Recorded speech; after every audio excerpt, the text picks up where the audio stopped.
Hey guys, this is Preeti. Welcome back to my channel. दोस्तों, आज हम बात करने वाले हैं एक 2016 released Hollywood mystery thriller movie के बारे में जिसका नाम है क्रॉल स्पेस।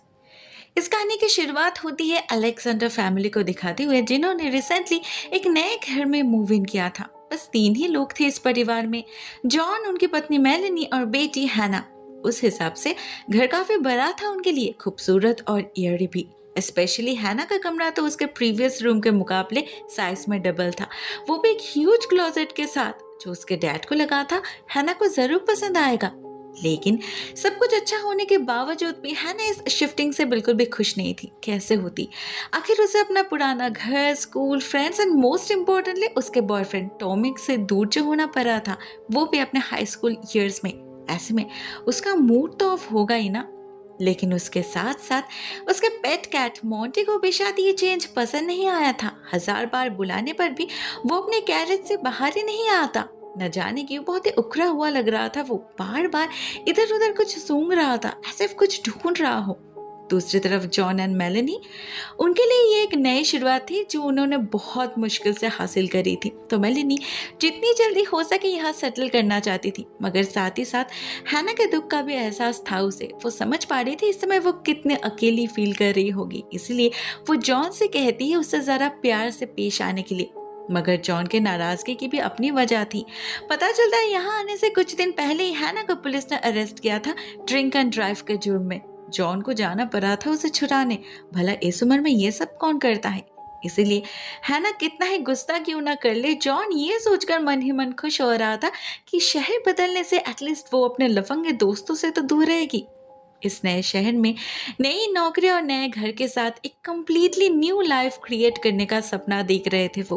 उन्हें क्या पता था कि उनके इस सपने को ऑलरेडी किसी की नज़र लग चुकी है और बहुत जल्द उनका यह सपना एक भयानक नाइटमेयर में बदलने वाला है। इतना भयानक कि वो उनके पूरे लाइफ को ही तहस नहस करके रख देगा। On their very first day कुछ अजीब चीज़ें होती है उस घर में, कुछ उनके अनजाने में तो कुछ उनके सामने, जिन्हें वो बहुत ही मामूली बात समझकर इग्नोर कर जाते हैं। जैसे जब हैना अपने लैपटॉप में टॉमी से बात कर रही थी तो अचानक ही उसके पास पड़ा एक ऑब्जेक्ट हिलने लग जाता है, जो डेफिनेटली किसी के छुए बिना तो हिल नहीं सकता। फिर जब वो अपने कमरे में जाती है तो वहां उसे अपना टेडी जमीन पर गिरा हुआ नजर आता है, जबकि उसने उसे शेल्फ पर रखा था। ऊपर से एक अजीब सी आवाज सुनाई देती है उसे अपने कमरे में, जो सीलिंग से आ रहा था या दीवार से, वो समझ नहीं पाती। उधर नीचे मोंटी भी बड़ा ही अजीब बिहेव करने लगा था। पर्टिकुलर एक दीवार की तरफ देखकर घुर्राने लगा था वो। फिर अचानक ही वहां से ऐसे भाग जाता है जैसे बहुत डर गया हो, और ठीक इसके बाद ही दीवार से एक फोटो फ्रेम नीचे गिर जाता है हुक के साथ, एज इफ किसी ने उसे उखाड़ फेंका हो। यह सब कुछ जॉन के आंखों के सामने होता है, लेकिन वो कुछ समझ नहीं पाता। उसे लगता है हुक ही लूज हो गया होगा, तो वो उसे उठाकर फिर से दीवार पे घुसा देता है। लेकिन कुछ देर बाद ही वो हुक फिर से अपने आप ही दीवार से निकल आता है, वो किसी को पता नहीं चलता। इधर देर रात जब सभी सो चुके थे तो हैना के साथ फिर से कुछ होता है। जब वो नींद में थी तो अचानक ही कोई इसका ब्लैंकेट खींच लेता है, और फिर जब प्यास लगने के कारण उसकी नींद टूटती है, वो देखती है उसके ग्लास में तो पानी ही नहीं है, जबकि उसे पक्का याद है कि उसने सोने से पहले इसी ग्लास में पानी रखी थी। मजबूरन उसे नीचे जाना पड़ता है किचन में। जब वो देखती है उनके लिविंग एरिया में एक टेबल जगह से हिला हुआ है। उसे लगता है जरूर उसके डैड ने किया होगा। उन्हें शुरू से ही वो जगह पसंद नहीं आ रही थी, क्योंकि वहां दीवार पे एक वेंट था जो उन्हें लग रहा था टेबल रखने से ब्लॉक हो जाएगा। बट इन रियलिटी टेबल के नीचे काफी गैप था जिससे वेंटिलेशन आराम से हो सकता था। इसीलिए हैना फिर से टेबल को उसके जगह पर रख देती है और फिर चली जाती है पानी लाने। मगर किचन में जाती है वो नोटिस करती है मोंटी घर के बाहर है और अंदर आने की कोशिश कर रहा है। अजीब तरह से दीवार पे स्क्रैच कर रहा है वो। लेकिन हैना ये नोटिस नहीं करती कि उसके खुद के पीछे भी एक आदमी खड़ा है, बहुत ही लंबा और पतला सा। काफी भयानक है उसका चेहरा। मगर जैसे ही हैना मोंटी के लिए दरवाजा खोलने की कोशिश करती है और अलार्म बजने लगता है, तो सभी जैसे ही वहां जा पहुंचते हैं वो आदमी कहीं गायब हो जाता है, तुरंत ही जैसे हवा में गायब हो जाता है वो। उधर मोंटी भी गायब हो चुका था, तो हैना अपने कमरे में चली जाती है और जाते जाते वो देखती है वो टेबल फिर से अपने जगह से हिल चुका है, जिसे उसने बस कुछ मिनट पहले ही हटाया था। और इस बार तो उसके डैड उस तरफ गए भी नहीं। तो फिर हैना को काफ़ी अजीब लगती है ये बात, लेकिन इन फालतू बातों में वो किसी को परेशान करना नहीं चाहती थी, इसीलिए अपना मुंह बंद रखती है। उधर नेक्स्ट मॉर्निंग जॉन नोटिस करता है फ्रिज में कोई खाना बचा नहीं है, जबकि कल रात उन्होंने कुछ लेफ्ट ओवर नूडल्स रखा था ऑफिस ले जाने के लिए। ऐसे में उसे लगता है जरूर हैना ने खाया होगा, तो वो कुछ नहीं कहता। उसे ऑफिस जाने की जल्दी थी। उधर मेलेनी के ऑफिस का भी आज फर्स्ट डे था, तो सभी हड़बड़ी में थे। ऐसे में निकलने से पहले जॉन हैना को गैराज की चाबी देकर कह जाता है कि वहाँ पुराने ओनर्स का बहुत सारा पुराना सामान पड़ा है, उसे अगर कुछ चाहिए तो वो ले सकती है। अब वैसे तो वहाँ यूज करने लायक ज्यादा चीजें नहीं थी। हैना को बस एक नेकलेस ही पसंद आता है जिसे वो रख लेती है। मगर इसी बीच एक कांड होता है। लोकेलिटी के कुछ बच्चे उसे देखकर अचानक ही भाग निकलते हैं, ऐसे उन्होंने भूत देख लिया हो। मगर भला इतनी प्यारी सी लड़की को देखकर कोई भागेगा क्यों? हैना को भी यही बात वियर्ड लगती है। उधर कुछ देर बाद जब मेलेनी घर लौटती है तो एक रे नाम का बंदा आता है उससे मिलने। रे उनका नेक्स्ट डोर नेबर था और कल सुबह ही जॉन से उसकी मुलाकात हुई थी। तब बातों बातों में जब जॉन को पता चला था रे एक लॉक्स में थे, तो उसने ही रे से कहा था उसके घर जाकर लॉक्स को चेंज करने के लिए। मगर अभी तो घर में जॉन था नहीं, सिर्फ मेलेनी थी, जिसे देखकर रे बहुत ही नेस्टी बिहेव करने लगता है। उसका बॉडी लैंग्वेज बिल्कुल भी ठीक नहीं था और वो बार बार यही कह रहा था कि ये लॉक्स बिल्कुल भी इफेक्टिव नहीं है, कोई भी इसे खोल सकता है। मे बी उसके पास जो न्यू लॉक्स थे उन्हें बेचने की कोशिश में था वो। मगर मेलेनी उसके बातों पर गौर नहीं करती क्योंकि उनके पास ऑलरेडी अलार्म सिस्टम था। इसके बाद ये आदमी हैना को देखकर भी बदतमीजी करने लगता है, उसी का कैमरा लेकर उसके वीडियो शूट करने लगता है, वो भी बहुत ही गंदे तरीके से। थैंकफुली मेलेनी के वहां आ जाने से सिचुएशन कंट्रोल में आ जाता है और रे वहां से चला जाता है, लेकिन जाते जाते भी वो उन्हें घूरना बंद नहीं करता। इधर उसी रात फिर से हैना के कमरे में कुछ अजीब होता है। जब वो गहरी नींद में थी तब अचानक ही उसके क्लोजेट का दरवाजा अपने आप ही खुलने लगता है और हमें दिखाई देता है एक साया जो हैना के बिस्तर के पास खड़े उसे देख रहा था। वैसे इस घर में कई चीजें थी जो उन्हें बार बार खुला हुआ मिल रहा था, जैसे एक क्लोजेट, किचन के कुछ ओवरहेड कैबिनेट्स। मगर क्यों और कौन कर रहा था ये सब? वो अजीब आदमी। उधर नेक्स्ट डे टॉमी आने वाला था हैना से मिलने, तो जॉन और मेलेनी के निकल जाते ही हैना जल्दी से तैयार होने लगती है। घर में अकेली थी इसलिए बाथरूम का दरवाजा खुला ही छोड़ती है वो, मगर वो नोटिस नहीं करती कि इसका फायदा लेकर कोई बाथरूम के अंदर घुस आया है और उसे नहाते हुए देख रहा है। फिर अचानक ही हर तरफ अंधेरा छा जाता है। हैना को लगता है मे बी करंट ऑफ हुआ होगा, लेकिन असल में तो किसी ने बाथरूम का लाइट ही ऑफ कर दिया था और जाते जाते अपने हाथों का निशान भी छोड़ गया था ग्लास डोर पर। अब इसे देखकर तो हैना सच में डर जाती है। टॉमी के आने पर उससे शेयर भी करती है। उसे पक्का महसूस हो रहा था कि इस घर में कुछ गड़बड़ है, कुछ तो है जिसकी प्रेजेंस वो फील कर पा रही थी और जो बहुत जल्द खुद को उसके सामने मैनिफेस्ट भी करने वाला था।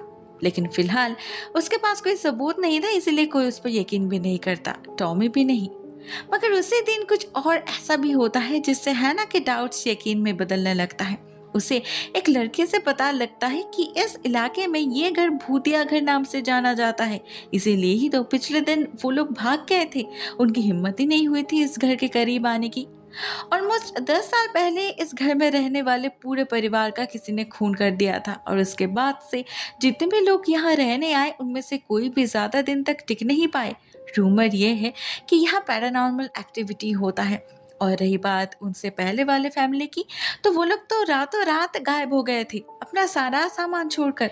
ये भूतिया हादसा नहीं तो और क्या है।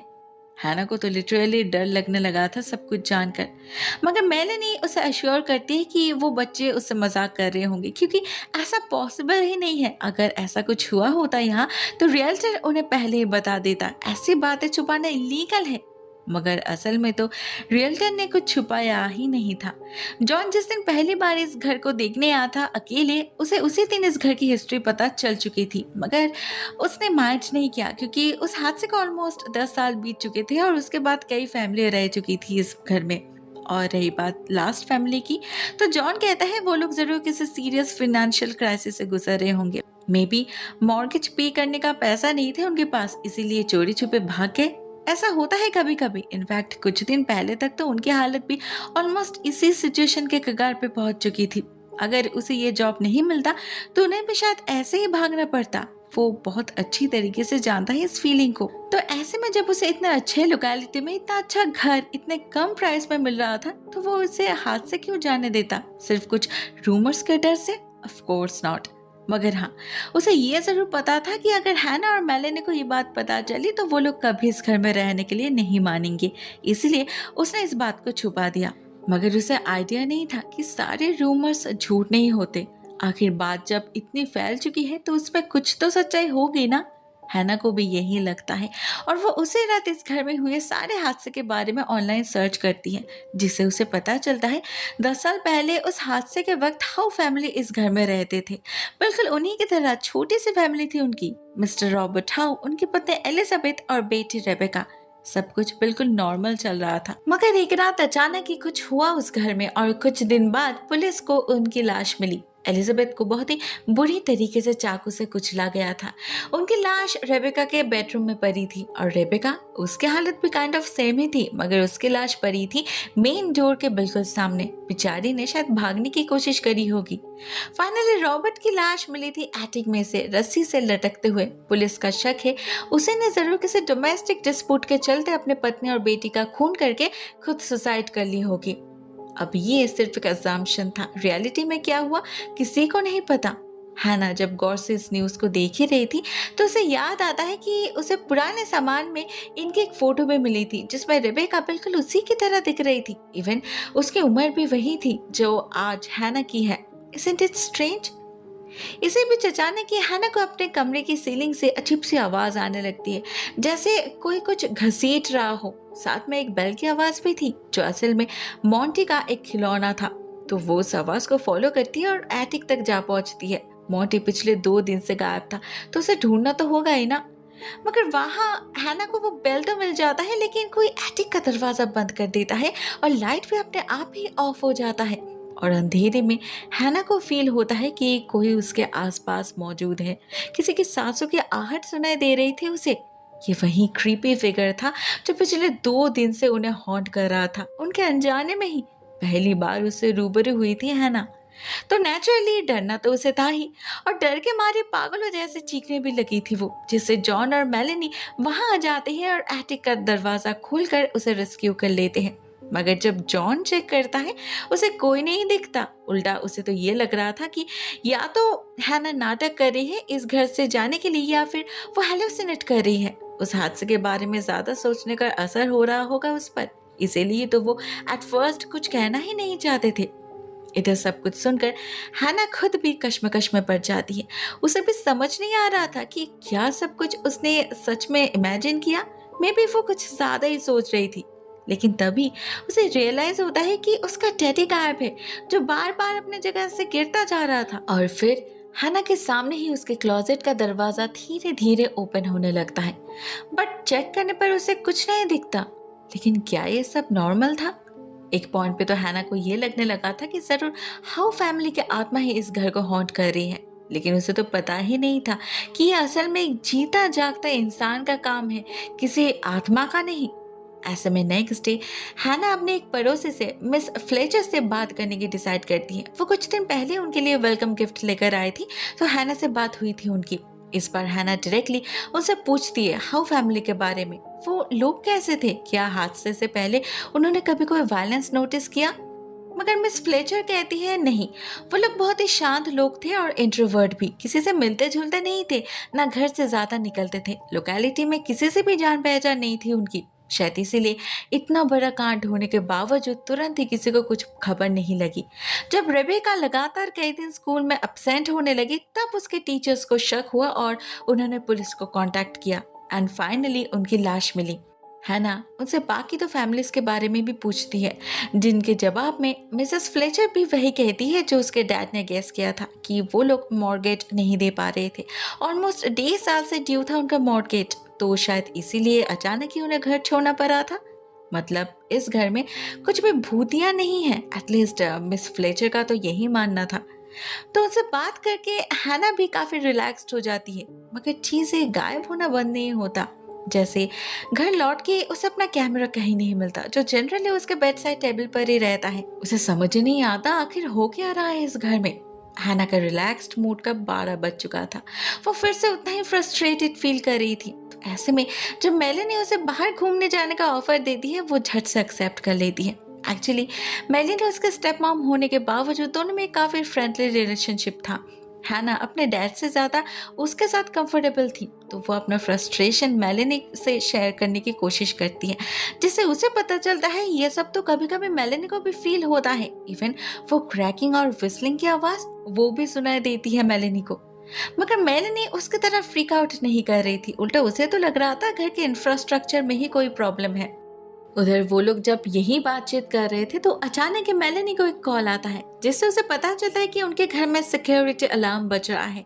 शायद किसी ने फोर्सफुली एंटर करने की कोशिश करी होगी। मेलेनी और हैना उसी वक्त भागते हैं घर की तरफ और देखते हैं रे बाहर खड़ा है और उन्हें देखकर एक काफी क्रीपी स्माइल दे रहा है, जिससे मेलेनी का शक होता है ये जरूर उस रे का ही काम होगा। तो वो जॉन से कहती है अगले दिन ही सारे लॉक्स चेंज करने के लिए। इधर अपने कमरे में लौटकर हैना तो चौंक ही जाती है, क्योंकि उसका कैमरा टेबल पर लौट चुका था अपने आप ही। मगर जब वो उसकी फुटेजेस चेक करती है तो उसे कुछ भयानक मिलता है। वो देखती है वहाँ उसके रिकॉर्ड किए गए वीडियोस के अलावा भी एक और वीडियो रिकॉर्ड हुआ है, जो डेफिनेटली किसी और ने किया है, क्योंकि वीडियो में तो हैना, जॉन और मेलेनी तीनों ही मौजूद थे। इसका मतलब किसी ने रात के अंधेरे में चोरी छुपे उनके घर में घुसकर उनका वीडियो रिकॉर्ड किया है। हैना इमीडिएटली इस वीडियो को अपने डैड और मेलेनी से शेयर करती है, जिससे उन्हें लगता है ये उस रे का ही काम होगा। जॉन उसी वक्त उसे वार्न करने भागता है, मगर उसे पता चलता है वो घर तो रे का है ही नहीं, इनफैक्ट किसी का नहीं है। बैंक की तरफ से अभी भी फॉर सेल लिस्टेड है वो। रे तो असल में एक स्क्वाटर है जो जबरदस्ती वहां पर रह रहा था। जॉन ने पुलिस में कंप्लेन कर दिया है, तो होपफुली वो और उन्हें परेशान नहीं करेगा। एटलीस्ट जॉन को तो वही लगा था, लेकिन रे का शायद कुछ और ही इरादा था। हम उसे उनके घर से दूर गाड़ी में इंतजार करते हुए देखते हैं, और जैसे ही अगले दिन जॉन और मेल अपने अपने ऑफिस के लिए निकल जाते हैं, फिर उसके बाद हैना भी निकल जाती है, रे चुपचाप उनके घर में घुस जाता है। उनके अलार्म को क्रैक करना तो 2 मिनट का काम था उसके लिए। शायद उसका इरादा चोरी करने का था, लेकिन उससे पहले ही हैना के वापस आ जाने से वो पूरा नहीं हो पाता। वो एक कॉर्नर में छुप जाता है और दरवाजे के बाहर से हैना को कपड़ा चेंज करते हुए देखने लगता है। वो इतना इंग्रोस्ड हो चुका था कि उसे एहसास ही नहीं होता कि उसके पीछे एटिक का दरवाजा खोलकर कोई नीचे आ रहा है, जो देखते ही देखते उसके माथे पर हथौड़े से वार करके उसे मार डालता है और फिर उसके लाश को लेकर ऊपर एटिक में चला जाता है। हैना के कमरे के ठीक बाहर ही इतना कुछ हो रहा था, लेकिन उसे कुछ सुना ही नहीं दिया, क्योंकि एक तो उसने फुल वॉल्यूम पे स्पीकर ऑन करके रखा था और उस आदमी ने भी रे को मारने से पहले उसके फेस को एक प्लास्टिक से कवर कर दिया था, तो ना वो चीख पाया न कहीं उसका खून गिरा। एज द रिजल्ट किसी को कुछ पता ही नहीं चला, मगर इससे उस आदमी की हिम्मत जरूर बढ़ जाती है। उस रात वो सिर्फ हैना का ब्लैंकेट ही नहीं हटाता, बल्कि उसके करीब जाने की कोशिश भी करता है और फिर जाता है खाना खाने। हम देखते हैं वो लिविंग रूम के उसी वेंट से निकल रहा है जिसके सामने वो टेबल था, तो इसीलिए ही वो टेबल बार बार अपनी जगह से हिला हुआ मिल रहा था। और तो और उनका लेफ्ट ओवर खाना भी यही आदमी खाता था। साथ में जॉन के कपड़े भी चोरी करता था वो। उस रात जब जॉन नीचे आता है तब भी वो फ्रिज के पास ही खड़ा था, लेकिन उसके किचन में आते ही पता नहीं कहाँ गायब हो जाता है वो आदमी। एक सेकंड के लिए तो जॉन को भी एहसास होता है कि अभी अभी कोई घुस रहा है यहाँ से, लेकिन कोई दिखाई नहीं देता, तो मन का वहम समझकर वो बात को टाल देता है।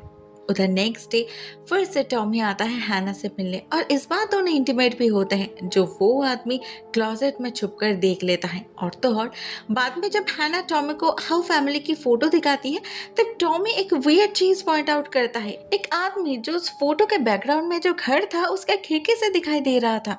हैना ने तो पहले नोटिस ही नहीं करी थी, मगर वो समझ नहीं पाती आखिर ये कौन है। हाउ फैमिली में तो बस 3 ही लोग थे। वो लोग जब यही डिस्कस कर रहे थे तो अचानक ही हैना को अपने डैड की आवाज़ आती है, जिससे वो टॉमी से पीछे के रास्ते भागने के लिए कहकर खुद नीचे चली जाती है। मगर उसके जाते ही वो आदमी टॉमी पर हमला कर देता है और उसे खींचकर ऊपर एटिक में लेकर चला जाता है। इधर कुछ देर बाद जब हैना अपने कमरे में वापस आती है और उसे टॉमी नहीं दिखता, तो उसे लगता है वो जरूर चला गया होगा।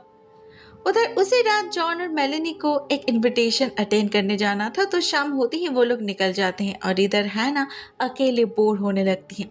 कुछ खाने का मन नहीं कर रहा था उसे, तो वो एक वाइन की बोतल से थोड़ा सा वाइन एक ग्लास में डाल लेती है ताकि टीवी देखते वक्त पी सके। लेकिन तभी उसे फिर से क्रैकिंग की आवाज़ सुनाई देती है कहीं से, और जैसे वो चेक करने जाती है, इधर वो आदमी उसका ड्रिंक में एक पाउडर जैसा कुछ मिला देता है, जिसे पीते ही बेहोश हो जाती है हैना। और वो आदमी उसे उठाकर ऊपर उसके कमरे में ले जाता है, फिर उसे बिस्तर पे लेटा के पूरी रात लेटा रहता है उसके पास। हैना को कुछ पता ही नहीं चलता। उसका होश लौटता है अगले दिन दोपहर में। उसका माथा दर्द से फटा जा रहा था।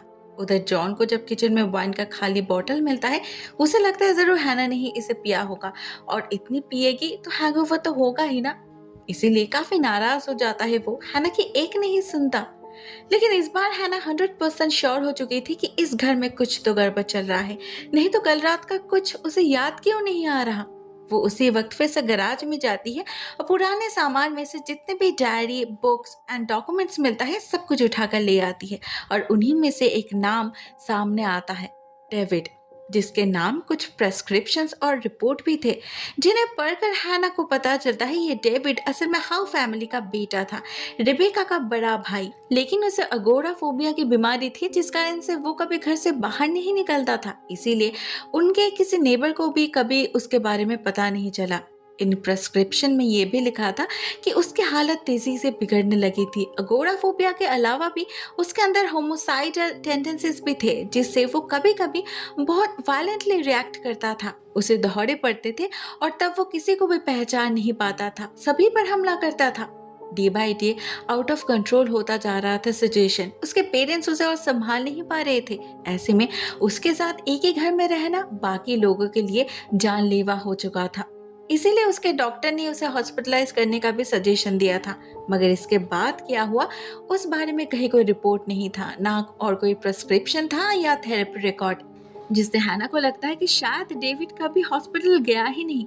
शायद 10 साल पहले उस रात जब उसके पेरेंट्स उसे हॉस्पिटल ले जाने के लिए मना रहे थे, तब शायद डेविड को दौरा पड़ा होगा और उसने पागलपन के चलते अपने पूरे फैमिली का ही खून कर दिया होगा और खुद छुप गया होगा इसी घर में कहीं, ताकि पुलिस उसे कभी ढूंढ ना सके और ना उसे कभी इस घर से दूर होना पड़े, क्योंकि ये घर ही उसकी दुनिया थी, उसका one and only safe space, जिसका मतलब वो अभी भी इसी घर में है, कहीं छुपा है वो। हैना को फाइनली सच्चाई रियलाइज हो चुकी थी। वो अपने डैड और मेलेनी को भी पूरी कहानी समझाती है, जिससे वो लोग भी इक्वली डर जाते हैं। इवन जॉन तो ये तक कहता है कि वो इस हॉस्पिटल में अभी कॉल करेगा और डेविड के बारे में सारी डिटेल्स निकालने की कोशिश करेगा, और अगर उसे उसका कोई रिसेंट वर्ड अबाउट्स नहीं मिला तो वो लोग इसी रात ये घर छोड़ देंगे। फाइनली जॉन उसके बातों पर यकीन करने लगा था। इसी बात पे थोड़ा कंफर्टेड फील कर रही थी हैना, लेकिन उसे पता नहीं था उनकी ये पूरी बातचीत डेविड ने भी सुन लिया है और उसके डैड कोई एक्शन ले इससे पहले वो उन पर हमला कर देता है।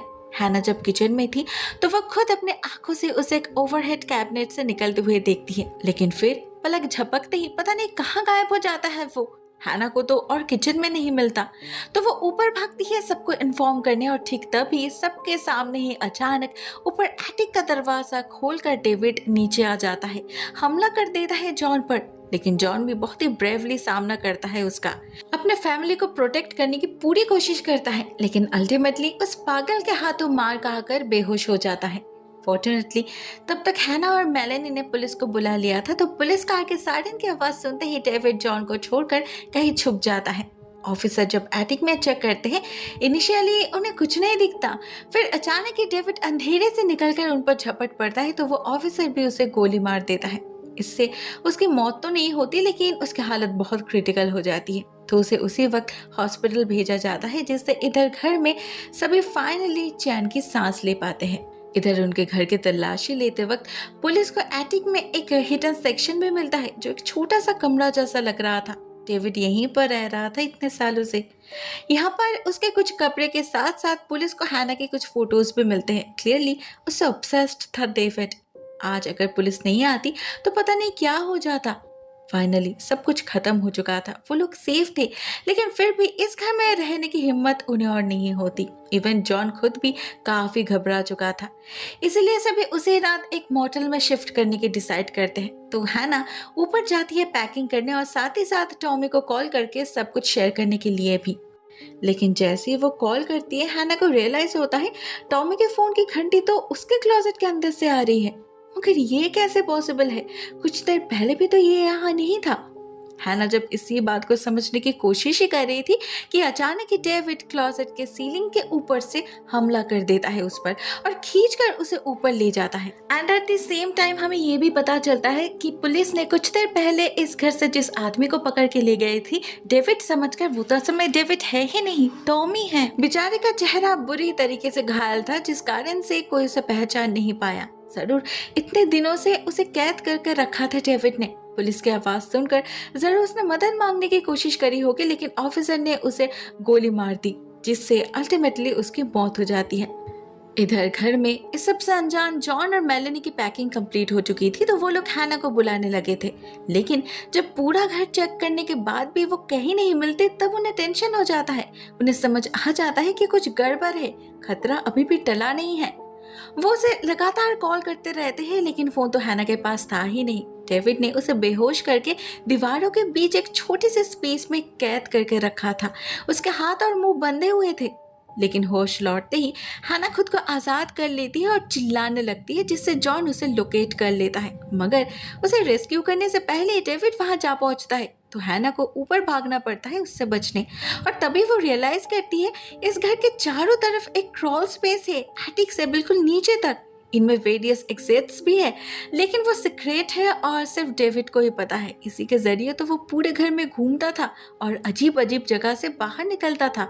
अब इतने सालों के प्रैक्टिस से उसके लिए तो ये सब काफी आसान हो गया था, लेकिन हैना बहुत ज्यादा स्ट्रगल कर रही थी। एक तो उसका दम घुटने लगा था, ऊपर से उसे ये समझ नहीं आ रहा था कि वो किस तरफ जा रही है, आखिर है कहाँ वो। बाहर निकलने का कोई रास्ता मिल नहीं रहा था उसे। उधर बाहर जॉन और मेलेनी भी अपनी पूरी कोशिश कर रहे थे उसे लोकेट करने की। ऐसे में जब मेलेनी हैना के कमरे में जा पहुंचती है और हैना उसे सीलिंग के एक होल से देख पाती है, तो उन्हें लगता है वो जरूर एटिक में होगी। तो जॉन एटिक में जा पहुंचता है उसे निकालने, और इसी का फायदा उठाकर डेविड मेलेनी का खून कर देता है। हैना के आंखों के सामने ही तड़पते हुए मर जाती है वो, लेकिन चीखने के सिवा हैना कुछ नहीं कर पाती। उधर शोक मनाने का वक्त भी नहीं था उसके पास। तब तक जॉन किसी तरह उसे लोकेट करके बहुत मुश्किल से बाहर निकाल चुका था। तो दोनों बाप बेटी नीचे भागने की कोशिश करते हैं, जिसमें हैना तो सक्सेसफुल हो जाती है, लेकिन जॉन बच नहीं पाता। डेविड एक रस्सी का फंदा डाल देता है उसके गले में, जिससे वहीं पर उसका दम घुट जाता है। अभी बस हैना ही बची थी, उसे खुद ही खुद को बचाना था। तो वो बाहर भागने की कोशिश करती है, क्योंकि उसे पता था डेविड बाहर निकल नहीं पाएगा। लेकिन डेविड उसे जाने दे तब ना। मेन डोर के पास पहुंचते ही डेविड उसे पीछे से पकड़ लेता है और एक चाकू से एक ही वार में उसका गला काट देता है। उसकी लाश पड़ी रहती है दरवाजे के ठीक सामने, एग्जैक्टली जहां 10 साल पहले रेबेका की लाश पड़ी थी। इनफैक्ट मेलेनी और जॉन की मौत भी एलिजाबेथ और रॉबर्ट की तरह ही हुई थी। उस बार भी पुलिस खूनी को पकड़ नहीं पाई थी। बाद में सबने यही मान लिया था कि रॉबर्ट ही खूनी है। तो क्या इस बार भी ऐसा ही होगा, या फिर इन्वेस्टिगेशन होगा और डेविड पकड़ा जाएगा? मे बी रे की लाश भी उन्हें मिल जाएगी इसी घर के किसी दीवार के हिडन पैनल के अंदर से, या फिर डेविड फिर से एक बार बच जाएगा और इस घर में आने वाले नए परिवार को अपना शिकार बनाएगा। God knows. दोस्तों, इस सवाल का जवाब तो हमें नहीं मिलता, क्योंकि ये कहानी यहीं पर एंड हो जाती है। आप एंडिंग अपने तरीके से इमेजिन कर सकते हो। वैसे उसके बिना भी ये कहानी काफी इंटरेस्टिंग है, मुझे तो काफी पसंद आई। और आपको कमेंट सेक्शन में अपनी थॉट्स शेयर जरूर करना। दोस्तों, आज के लिए बस इतना ही। Thank you so much for watching this video. बहुत जल्द मिलते हैं किसी और नए वीडियो के साथ। तब तक के लिए टेक केयर, टाटा।